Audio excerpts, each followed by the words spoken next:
Hello guys and welcome back to my channel commerce made easy. तो आज हम करने वाले हैं ऑपरेशन रिसर्च का एक बहुत ही simple yet important chapter simulation. ये आपका बीकॉम और एमकॉम दोनों में ही आता है। बीकॉम में 15 मार्क्स में इसका प्रैक्टिकल आता है और एमकॉम में आपका 16 मार्क्स का प्रैक्टिकल आता है। और ये पूरा चैप्टर जो है वो सिर्फ ये 7 स्टेप्स में ही कंप्लीट हो जाता है। इसके अलावा आपको कुछ भी एक्स्ट्रा नहीं करना, चाहे कौन सा मर्जी क्वेश्चन आ जाए, कौन सी मर्जी बुक से आ जाए, जहां से मर्जी आ जाए। अगर आप इन 7 स्टेप्स को फॉलो करते हो तो आपका ये क्वेश्चन 110% कंप्लीट होगा और आपका आंसर भी सही होएगा। और प्रैक्टिकल में आपका ये होता है कि थ्योरी में आपके नंबर फिर भी कम मिलते हैं, लेकिन प्रैक्टिकल में चाहे आपके एमएसटीज हों चाहे आपके फाइनल्स हों, उसमें अगर आपका आंसर सही है तो फिर वो फुल के फुल मार्क्स ही आते हैं। ठीक है, तो अब हम करेंगे सिमुलेशन। सिमुलेशन में होता क्या है, ठीक है, कि हमारा जो प्रैक्टिकल क्वेश्चन होता है, ठीक है, थ्योरेटिकल पार्ट के लिए अलग वीडियो बनाऊंगी, लेकिन अभी हम इसमें सिर्फ प्रैक्टिकल पोर्शन कवर करेंगे। तो यहाँ पे क्या होता है कि 7 स्टेप्स में अब जैसे आपको जो भी क्वेश्चन गिवन होएगा, तो सबसे पहले हमने क्या करना होता है कि प्रोबेबिलिटी निकालनी होती है फ्रीक्वेंसी की। अभी आप स्टेप्स समझो, एक बार फिर से हम इसके ऊपर रिपीट करेंगे, जब हम क्वेश्चंस करेंगे तब आपको अच्छे से समझ में आएगा। सबसे पहले आ जाएगा प्रोबेबिलिटी और फ्रीक्वेंसी। सबसे पहले आपने प्रोबेबिलिटी निकालनी है अगर आपको नहीं गिवन है क्वेश्चन में। प्रोबेबिलिटी निकलेगी कैसी, नंबर डिवाइड बाय टोटल, मतलब कि जो आपको जैसे यहाँ पे फ्रीक्वेंसी गिवन होगी, फ्रीक्वेंसी उसको डिवाइड करेंगे टोटल के साथ। ठीक है, अभी मैं आगे करवाती हूँ। फिर उसके बाद जो भी प्रोबेबिलिटी निकाली, क्यूमुलेटिव प्रोबेबिलिटी। फिर उसके बाद हमने रैंडम नंबर इंटरवल निकालना होता है, ठीक है, जिसमें क्या करना होता है, सबट्रैक्ट वन फ्रॉम ईच। ठीक है, सब में से एक माइनस करना होता है। फिर हम नया टेबल बनाएंगे रैंडम नंबर। अभी ये मैं अभी नहीं समझाऊंगी स्टेप्स, क्योंकि अभी आपको ये समझ में ही नहीं आएगा, क्योंकि आपको पता ही नहीं कि एक्चुअली में इनका मीनिंग क्या है। तो अभी हम चलते हैं हमारे फर्स्ट क्वेश्चन की तरफ। उसके बाद आपको ये सारे पॉइंट्स एकदम क्लियर हो जाएंगे। हाँ जी, सो ये है हमारा फर्स्ट क्वेश्चन जिसमें आपको डिमांड और फ्रीक्वेंसी गिवन है। ठीक है, तो हमने क्या पढ़ा था, हमारा फर्स्ट स्टेप क्या होता है, प्रोबेबिलिटी निकालना। तो आपने क्या करना है, जैसे आपको ये क्वेश्चन आया और आपको क्या निकालनी है, एवरेज डिमांड पर वीक। तो हम क्या करेंगे, सबसे पहले तो फ्रीक्वेंसी का टोटल करेंगे, दैट इज 50। अब प्रोबेबिलिटी कैसे निकलेगी, 2 डिवाइड बाई 50। ठीक है, 11 डिवाइड बाई 50 ऐसे करना है, 2 divide by 50, 11 divide by 50, 8 divide by 50, ऐसे ही सबको डिवाइड करोगे तो आपका ये आ जाएगा और इसका टोटल जो है वो 1 होना चाहिए। ठीक है, फिर उसके बाद नेक्स्ट स्टेप क्या है, जैसे हमारी प्रोबेबिलिटी निकल गई हर एक की। फिर उसके बाद क्यूमुलेटिव प्रोबेबिलिटी 0.4, फिर 0.4 प्लस 0.22, फिर प्लस 0.16 प्लस 0.42, ऐसे करके क्यूमुलेटिव प्रोबेबिलिटी और क्यूमुलेटिव प्रोबेबिलिटी 1 आनी चाहिए। ठीक है, फिर उसके बाद हमने इंटरवल, जैसे हमने किया था रैंडम नंबर इंटरवल, यहाँ पे देखो। फिर हमारा थर्ड स्टेप क्या होता है, रैंडम नंबर इंटरवल, जिसमें से हमने एक सब्ट्रैक्ट करना होता है। अब एक माइनस कहाँ से करना है, अब सबसे पहले तो 0 0 से स्टार्ट होएगा, और जहाँ पे जैसे 0 4 है तो 0 4 26 ऐसे लिख लो सारे, 84 94। ठीक है, फिर यहाँ से एक माइनस करके 4 माइनस 1 3, 26 माइनस 1 25, 42 माइनस 1 41। ठीक है, ऐसे 1 माइनस फ्रॉम ईच, ये पीछे वाला इसके आएगी जो अपर लिमिट है। लोअर में ये ऐसे सेम आएगी, स्टार्ट 0 से आएगा, फिर ये ऐसे ऐसे ऐसे। ठीक है, ये सेम सेम आते जाएगा। ठीक है, और लास्ट में यहाँ पे 1 माइनस 1। ठीक है, 1 को यहाँ पे 1 नहीं कंसीडर करना है, यहाँ पे 100 कंसीडर करना है, यहाँ पे 0 मत लिख देना, यहाँ पे 99 आएगा। ठीक है, तो ये हो गया तुम्हारे रैंडम नंबर इंटरवल। तो हमने क्या करना है, सबसे पहले तो फ्रीक्वेंसी का टोटल निकाल के पहले प्रोबेबिलिटी निकालो, फिर क्यूमुलेटिव प्रोबेबिलिटी निकालो, और फिर रैंडम नंबर इंटरवल। वो हमें पता चल गया कि 1 माइनस करके, और यहाँ पे ये सेम सेम आता है। ठीक है जी, फिर उसके बाद हमने क्या करना है, ये टेबल में इतना ही, फिर हमने एक नया टेबल बनाना है, ये देखो। फिर उसके बाद make new table and right random number. अब हम नया टेबल बनाएंगे, जितने भी क्वेश्चन में मतलब हमारे जितने भी उसका बताया गया है, जैसे कि यहाँ पे 10 वीक्स का बोला गया है, तो वीक्स लिखेंगे 1 to 10। फिर उसके बाद रैंडम नंबर ही आपको क्वेश्चन में ही गिवन होते हैं। ठीक है, तो क्वेश्चन में आपको हर बार क्वेश्चन में ही गिवन होते हैं, तो वहां से अपने क्वेश्चन में से कॉपी कर लेने हैं और सीरियल ऑर्डर में ही कॉपी करने हैं। फिर उसके बाद हमने क्या देखना है कि जैसे ये 35 है, तो फिर यहाँ पे आप एक और कॉलम बना सकते हो रैंडम नंबर इंटरवल का, जहाँ पे भी आप ये बताओगे कि 35 जो है वो आपके किस रैंडम नंबर इंटरवल में आ रहा है। जैसे ये 35 है, 35 किस में आएगा, 10 में। 52 है, 52 कौन से रैंडम नंबर इंटरवल में आएगा, 15 में। 90 20 में, तो वही उसकी एस्टिमेटेड डिमांड आ जाएगी। ठीक है, इसी तरीके से आप सबका निकालोगे। तो ऐसे करके हम सारे की जो है वो डिमांड निकाल लेंगे। ठीक है, रैंडम नंबर इंटरवल से। अगर आप मेंशन करते भी हो तब भी किसी बुक्स में किया होता है, कईयों में नहीं किया होता, तो अगर आप नहीं भी करोगे तब भी चलेगा कि आपने सिर्फ ये डिमांड निकालनी होती है बेसिकली। ठीक है, डिमांड निकाल के फिर इसका टोटल लिखेंगे हम, जो भी टोटल आया, जैसे यहाँ पे आया 120। फिर आपको पूछा गया है क्वेश्चन में एवरेज डिमांड पर वीक निकालनी है फॉर 10 वीक्स। ठीक है, तो 120 डिवाइड बाई जितना n होता है, ठीक है, ये 10, 120 डिवाइड बाई 10, 12 आपका answer. This is the only question. ठीक है, कुछ नहीं करना आपने, सिंपल क्या करना है, पहले प्रोबेबिलिटी निकालो। ठीक है, कई कई क्वेश्चन में आपको प्रोबेबिलिटी भी ऑलरेडी गिवन होती है, लेकिन ये वो क्वेश्चन है जहाँ पे कि अगर आपको नहीं गिवन है बाई चांस, तो आपको आनी चाहिए निकालनी। प्रोबेबिलिटी निकालो, क्यूमुलेटिव प्रोबेबिलिटी निकालो, फिर 1 माइनस करके रैंडम नंबर इंटरवल निकाल लो। फिर उसके बाद जो भी रैंडम नंबर है उसमें देखो कि वो रैंडम नंबर कौन से इंटरवल में आ रहा है, तो उसके सामने वाली जो डिमांड रहेगी हमने उसको ले लेना है। बस फिर जो भी डिमांड आएगी सबका ऐसे निकाल के टोटल डिवाइड बाई जितने टाइम के लिए आप निकाल रहे हो तो उतना आ जाएगा।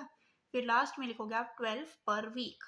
ठीक है, यहाँ पे लिखोगे 12 पर वीक,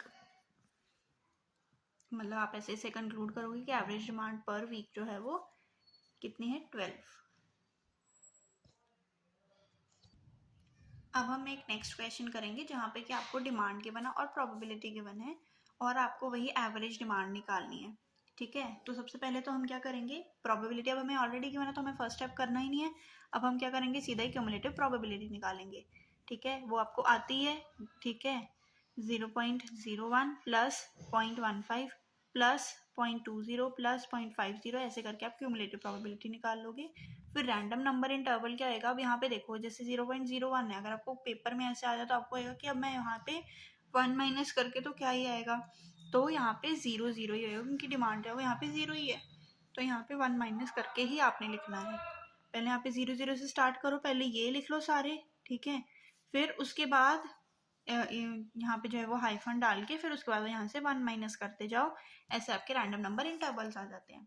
ठीक है, फिर उसके बाद हमारा नेक्स्ट स्टेप क्या होता है कि डेज हो गया, फिर उसके बाद रैंडम नंबर, ये आपको, ठीक है, यहाँ पे मतलब जितने भी टाइम पीरियड के लिए होएगा, जैसे कि यहाँ पे 10 डेज के लिए, तो रैंडम नंबर जो भी आपको क्वेश्चन में गिवन होगा।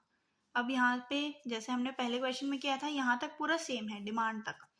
ठीक है, आपने क्या करना है, 48 किस में आ रहा है, 35 में, 78 किस में आ रहा है आपका, ये इसमें 35 में, फिर 9 किस में आ रहा है, 15 में। ऐसे करते करते आप सबकी जो है वो डिमांड कैलकुलेट कर लोगे, दैट इज 270। तो आपका अब आंसर क्या आना चाहिए, एवरेज डिमांड पर डे कितना आएगा, 270 डिवाइड बाय 10, या फिर जितने टाइम के लिए आपको बोला है ना, मतलब उसी का ही आप यहाँ पे जो लास्ट नंबर होएगा उसी के साथ करोगे, दैट इज 10। तो आपका क्या आ जाएगा, 27 पर डे। ठीक है, लेकिन यहाँ पे आपको एडिशनल एक और क्वेश्चन होएगा। ठीक है, अगर आपको ऐसे पूछा जाता है कि अगर, ये मेरे ख्याल से बेकरी वाला क्वेश्चन है, ठीक है, तो मतलब अभी मेरे पास बुक नहीं है, बट अगर आप अपनी बुक में देखोगे ना तो ये एग्जैक्टली सेम ही क्वेश्चन होगा, ये 6th क्वेश्चन होगा आपकी बुक में, जहाँ पे क्या होगा कि bakery, I guess Gupta bakery वाला क्वेश्चन है ये। ठीक है, ये प्रीवियस ईयर क्वेश्चन ही है। तो वहाँ पे क्या होगा कि वो डेली जो है वो 35 के केक्स ही बना रहा है पर डे, तो आपको स्टॉक की सिचुएशन भी बतानी है। अब उसने यहाँ पे क्या हुआ कि आपका एक स्टेप यहाँ पे कम किया कि उसने प्रोबेबिलिटी निकाल के दे दी, लेकिन वो एक स्टेप एडिशनल उसने क्या पूछ लिया कि अगर हम रोज के 35 केक्स बना रहे हैं तो हमारे स्टॉक की सिचुएशन क्या होगी। तो उसमें क्या करना है, आपने कुछ नहीं करना, बिल्कुल सिंपल है। पहले तो आप प्रोडक्शन लिखोगे, यहाँ तक तो आपका सेम ही है, यहाँ पे आपके लिखोगे प्रोडक्शन डेली का कितना है, 35। फिर उसके बाद आपका स्टॉक, जो आपके स्टॉक की सिचुएशन है, यहाँ पे कुछ टोटल वोटल नहीं करना होता, ऐसे ही आप बताओगे कि जो स्टॉक है, अब यहाँ पे देखो 35, ठीक है, 35 बनाया और 35 की डिमांड थी, मतलब डिमांड मतलब कितना आपका सेल हुआ, तो यहाँ पे कुछ भी नहीं होएगा, यहाँ पे भी कुछ नहीं होएगा। यहाँ पे क्या है, 15 की डिमांड थी लेकिन आपके पास 35 है, तो 20 एडिशनल है, तो आपका स्टॉक बच गया। यहाँ पे कुछ भी नहीं, लेकिन अभी भी आपका 20 तो पड़ा है ना। जहाँ पे ऐसा होगा कि आपकी प्रोडक्शन कम है, डिमांड ज़्यादा हो गई है, तो वहाँ पे आपका स्टॉक में से माइनस हो जाएगा, नहीं तो ऐड होता रहेगा, नहीं तो उतना तो रहेगा ही। अब यहाँ पे भी जितने बनाए थे उतने ही बिके, लेकिन जो हमारे पास एडिशनल पड़े हैं वो तो पड़े ही है ना। अब यहाँ पे भी 20, फिर यहाँ पे 20 और एडिशनल, हमारा क्या हो गया, स्टॉक में जुड़ गया, क्योंकि सिर्फ 15 ही सेल हुए, हमने बनाए कितने थे, 35। फिर यहाँ पे 20 और जुड़ गए, यहाँ पे कुछ नहीं, तो अभी भी 60 तो हमारे पास बचे ही हैं, और यहाँ पे जो है वो 20 और जोड़ के 80 हो गया, क्योंकि हमने बनाए 35 थे लेकिन हमारी सेल जो है वो सिर्फ 15 ही हुए, तो 20 क्या बचे, हमारे 20 एडिशनल हो गए, वो क्या बच गया, हमारा स्टॉक बच गया। तो यही है आपकी स्टॉक की सिचुएशन, कुछ टोटल नहीं करना, कुछ नहीं करना, यही आपका, आपने इसे ऐसे ही सॉल्व करना है, ऐसे टेबल में ही आपने इसे दिखाना होता है, सिर्फ ये डिवाइड करना होता है, ठीक है, कुछ नहीं करना। प्रोबेबिलिटी आपको गिवन है, क्यूमुलेटिव प्रोबेबिलिटी निकालो, रैंडम नंबर इंटरवल निकालो, फिर उसके बाद डिमांड कैलकुलेट करो, ठीक है, उसे डिवाइड कर दो, तो आपके पास क्या आ जाएगी, average demand per day, per week, per month, जो भी उन्होंने क्वेश्चन में गिवन है आपने वही ही करना है। फिर उसके बाद आपका अगर ऐसा क्वेश्चन आ जाता है स्टॉक की सिचुएशन तो प्रोडक्शन, तो ऐसे क्या है आपका कंपेयर करना ईजी हो जाता है, ठीक है, वही स्टॉक की सिचुएशन है। बस आपको ये समझना है कि अगर हमारे उतने के उतने बिक गए लेकिन हमारा स्टॉक तो अभी भी बचा हुआ है ना, अगर कहीं पे ऐसा होता कि यहाँ पे होता 45 और यहाँ पे है 35, 45 की डिमांड है लेकिन 35 है, तो यहाँ से हम 10 लेते, ठीक है, फिर यहाँ पे हमारा स्टॉक कितना बच जाता है 10, तो यहाँ पे माइनस का क्वेश्चन नहीं है, मतलब यहाँ पे ऐड ही हो रहे हैं हमारे, ठीक है जी। अब हम हमारे एक लास्ट क्वेश्चन की तरफ आ गए जो कि होता है आपका मॉपेड्स वाला क्वेश्चन, और ये भी आपका प्रीवियस ईयर क्वेश्चन में या तो आपको केक्स वाला क्वेश्चन आता है या तो आपका ये वाला आता है रिपीटेडली। जो हमने पहला क्वेश्चन किया है वो आपका बेसिक कंसेप्ट है, ठीक है। तो आपका सबसे पहले देखो अब यहाँ पे क्या होगा कि आपको क्वेश्चन में क्या गिवन होगा, प्रोडक्शन और प्रोबेबिलिटी गिवन होगी, ठीक है, प्रोडक्शन एंड प्रोबेबिलिटी आपको गिवन होगी। तो आपने पहला स्टेप क्या करना है, ठीक है, आपने डिमांड तक तो ऐसे ही पहुंचना है कि क्यूमुलेटिव प्रोबेबिलिटी निकाल ली सबकी ऐड कर करके, ठीक है, फिर उसके बाद हमने इंटरवल, इंटरवल मैंने बताया है 0 0 से स्टार्ट होता है, फिर 1 माइनस करो, फिर ये जो है वो यहाँ से यही सेम आपने नोट करना है, ठीक है। या तो आप ऐसे कर सकते हो यहाँ पे 0 0 लिख के ये इस तरीके से, ठीक है, यहाँ पे 94 आ गया, फिर हाइफन डालो, फिर यहाँ से 1 माइनस करते जाओ, आपके इंटरवल्स इजीली निकल जाएंगे और इससे कैलकुलेशन एरर भी नहीं होगा आपका, ठीक है जी। लास्ट ये स्टार्ट हमेशा 0 0 से होता है और एंड हमेशा 99 पे ही होता है, ठीक है। तो यहाँ तक तो आई गेस कोई डाउट नहीं है, प्रोबेबिलिटी आपको गिवन ही है, तो आपने सिर्फ क्यूमुलेटिव प्रोबेबिलिटी निकाल के इंटरवल निकाला, ठीक है, that is random number interval. फिर यहाँ पे आपको जो रैंडम नंबर गिवन है या फिर आपको जो डेटा पूछा गया है वो 15 डेज का पूछा गया है, ठीक है, तो हम 15 तक 1 to 15 लिख लेंगे। फिर उसके बाद जो रैंडम नंबर्स आपको क्वेश्चन में ही गिवन होंगे वो सीरियल ऑर्डर वाइज ही लिखने हैं, ऊपर नीचे नहीं करने, जैसे आपको जिस सीक्वेंस में गिवन है वही सीक्वेंस आपने फॉलो करना है, ठीक है। फिर उसके बाद यहाँ पे डिमांड नहीं, वहाँ पे मतलब डिमांड की जगह क्या वर्ड गिवन है जो भी आपको क्वेश्चन में गिवन है, जैसे यहाँ पे प्रोडक्शन है आप पूरा लिखोगे, ठीक है, रैंडम नंबर पूरा लिखोगे, ठीक है। तो प्रोडक्शन, प्रोडक्शन वैसे ही, ठीक है, रैंडम नंबर इंटरवल से देखो कि 82 कहाँ पे फॉल कर रहा है, 89 कहाँ पे फॉल कर रहा है, तो आपकी सारी प्रोडक्शन आ जाएगी, ठीक है। फिर उसके बाद आपको यहाँ पे गिवन होगा कि आपकी जो लॉरी है, ठीक है, उसमें जो है वो 20 मतलब कि 200 की ही स्पेस है, ठीक है। तो आपको ये बताना है कि कितने नंबर ऑफ मोपेड्स जो है वो वेट करेंगे, कितने जो है वो एम्प्टी स्पेस होगी इन द लॉरी। तो अब ये बिल्कुल सिंपल है, देखो 200 है, ठीक है, तो अब आपने जा आपके सिर्फ 200 सकते हैं लेकिन आपकी प्रोडक्शन जो है वो 202 है, तो दो क्या है एक्स्ट्रा है, ठीक है, या फिर आप ऐसे समझोगे कि जो एक्स्ट्रा है उनको वेट करना पड़ेगा, अगर जो कम है फिर वो एम्प्टी स्पेस रह जाएगी, सिंपल। 200 से आपने कंपेयर करना है, यहाँ पे 2 एडिशनल है तो उन्हें वेट करना पड़ेगा, 3 एडिशनल है उन्हें वेट करना पड़ेगा, 2 एडिशनल है उन्हें वेट करना पड़ेगा, ठीक है। यहाँ पे 2 जो है वो एम्प्टी स्पेस रह जाएगी, यहाँ पे 200 में 200 कुछ भी नहीं, यहाँ पे एक जो है वो वेट करेगा, यहाँ पे 2 जो है वो एम्प्टी स्पेस रह जाएगी, यहाँ पे 200 200 कुछ भी नहीं, सारे चले गए।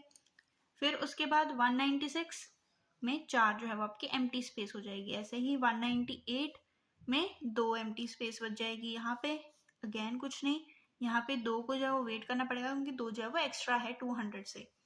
फिर उसके बाद यहाँ पे 1 जो है वो एम्प्टी स्पेस, यहाँ पे कुछ नहीं, यहाँ पे 3 जो है वो एम्प्टी स्पेस। मतलब आपने ये करना है कि जो भी एडिशनल है, जो भी एक्स्ट्रा है वो वेट करेगा, जो 200 से जितना कम है वो उतना आप एम्प्टी स्पेस में डाल दोगे क्योंकि वहाँ पे उतनी जगह जो है वो खाली बच जाएगी, ठीक है। तो फिर आपने इसका टोटल करना है जो भी यहाँ पे है और जो भी यहाँ पे है, ठीक है। नंबर ऑफ मोपेड्स वेटिंग है ये टोटल 10 और नंबर ऑफ एम्प्टी स्पेस जो है वो है 14। अब आपसे जो क्वेश्चन में पूछा गया है वो क्या है, average number of mopeds waiting, तो वो आप सिंपल करोगे 10 डिवाइड बाय 15। फिर उसके बाद एम्प्टी स्पेस, ठीक है, average number of empty space वो भी आ जाएगा 14 divide by 15, that is your answer. इसमें कुछ भी नहीं करना, ठीक है, बस आपने जो भी आपने पहले प्रोडक्शन निकाल के जो भी आपका हो सकता है, यहाँ पे वैसे तो सारा एग्जैक्टली सेम ही क्वेश्चन आता है, फाइनल्स में भी आपका डिट्टो सारी फिगर्स सेम होती हैं, तो आपने इसे जो है वो बस 200 से कंपेयर करना है, जो ज़्यादा है वो ऑब्वियसली वेट करेगा क्योंकि वो नहीं जा सकता, और जो कम है तो वो आपकी लॉरी में ही, ठीक है, जो आपकी लॉरी मीन्स जो बोट है उसमें आपकी जगह खाली बच जाएगी। तो बस वही है, उसका टोटल आपने डिवाइड कर देना है जितना भी नंबर होएगा। नॉर्मली यही क्वेश्चन होता है और एग्जैक्टली सेम फिगर्स होती हैं, ठीक है। बस इसमें इतना ही है, यही 3 जो है वो क्वेश्चन आपके मेन होते हैं। इसी में आपका पूरा चैप्टर का कंसेप्ट जो है वो क्लियर हो गया। अब हम एक बार जो है वो स्टेप्स देखेंगे, अब आपको अच्छे से समझ में आएगा कि वो स्टेप्स हमने कैसे फॉलो करने हैं। अब हम ये स्टेप्स एक बार देख लेंगे सारे, ठीक है। इन स्टेप्स में क्या है, जैसे मैंने पहले बताया था, ये पूरे आपका चैप्टर का क्रक्स है। आपने जो भी क्वेश्चन आएगा वो इससे ही सॉल्व हो जाएगा। सबसे पहले तो प्रोबेबिलिटी निकालो अगर हमें नहीं गिवन है, वही नंबर डिवाइड बाय टोटल। फिर उसके बाद क्यूमुलेटिव प्रोबेबिलिटी निकालनी होती है। फिर हमने रैंडम नंबर इंटरवल निकालना होता है जिसमें से हमने एक जो है वो माइनस करना होता है सब में से, ठीक है। और ये किसके लिए होता है, मैक्सिमम लिमिट के लिए होता है। फिर उसके बाद हम एक नया टेबल, यहाँ पे हम बस इतना ही बनाएंगे, फिर हमें एक नया टेबल बनाना है जिसमें हम रैंडम नंबर लिखेंगे जो भी हमारे क्वेश्चन में गिवन होंगे। फिर हम उन नंबर्स को क्या है, ठीक है, right number in which random number fall in the interval, मतलब कि ठीक है, यहाँ पे नंबर क्या आ जाएगा कि जो भी डिमांड है आपकी, ठीक है, जो भी डिमांड या फिर प्रोडक्शन है वो लिखेंगे हम, ठीक है, जिसमें भी वो रैंडम नंबर जो है वो फॉल करता है इंटरवल में, ठीक है, उसके सामने वाली वैल्यू लिखते हैं हम। फिर उसके बाद टोटल ऑफ कैलकुलेटेड नंबर, मतलब जो आपने डिमांड निकाली है उसका टोटल करोगे और उसे डिवाइड कर दोगे जो भी आपको एन गिवन है इन द क्वेश्चन, मतलब कि जैसे 10 है, 15 है, ऐसा कोई नंबर है, ठीक है, तो आप उससे डिवाइड कर दोगे तो वो आपके पास आ जाएगा एवरेज नंबर, ठीक है, कि average demand per week per day जो भी आपको गिवन है। तो इस चैप्टर में इतना ही है, इसके बाहर एक क्वेश्चन नहीं आएगा, ठीक है। तो अगर आपको ये वीडियो अच्छी लगी हो तो please like share and subscribe, and please guys support, please subscribe. और अगर आपको कोई और टॉपिक पे इसकी वीडियो चाहिए तो आप मुझे कमेंट में बता सकते हैं। I will surely make it. Thank you so much.